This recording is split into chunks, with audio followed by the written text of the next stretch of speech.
नाजायज सम्बन्ध राख्दा रङ्गेहात समातिएका एक पुरुष र महिलालाई सप्तरीका गाउँलेले अतिरञ्जित रूपमा कठोर सजाय दिएका छन्। सजायका नाममा दुवैलाई अर्धनग्न अवस्थामा कपाल 4 पाटा मोडेर जुत्ता चप्पलको माला लगाएर गाउँ घुमाइयो। सारा गाउँले खनिएर उनीहरू माथि कुटपिट पनि गरे। अन्त्यमा प्रहरी चौकीमा उनीहरूको विवाह गराइयो। विवाह नै गराइदिनु नै थियो भने कानुन हातमा लिएर सजाय दिनेको औचित्य साबित हुन सकेन। महिला र पुरुष दुवैका 3-3 सन्तान छन्। तथापि दुवै बीच लामो समयदेखि अनैतिक सम्बन्ध रहेको दाबी स्थानीय बासिन्दाले गरेका छन्।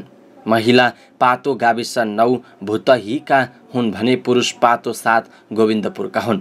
28 वर्षीय पण्डित थरका पुरुष र 23 वर्षीय राम थरकी महिला अवैध सम्बन्ध राखेकै अवस्थामा समातिएको स्थानीयले बताएका छन्।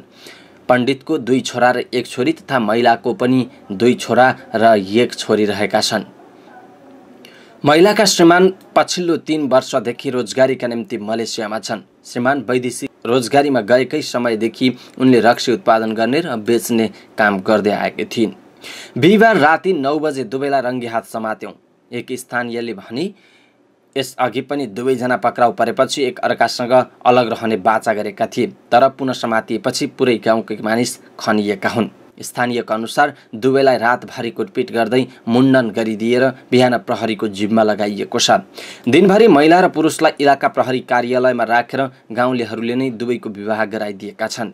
आफ्नै घरमा रक्सी पसल गर्दै आएकी महिला ग्राहकहरूलाई बिदा गरेपछि पुरुषसँग घरभित्र सुत्न गएकी थिइन्। यसको केही बेरमै उनलाई ससुरा र देवरले रङ्गेहात फेला पारेको गाउँलेहरूको भनाइ छ। दिनभरको छलफलपछि दुवैको विवाह गराइएको स्थानीयले बताएका छन्। महिलाका 3 जना बच्चालाई भने ससुराको जिम्मा लगाइएको छ।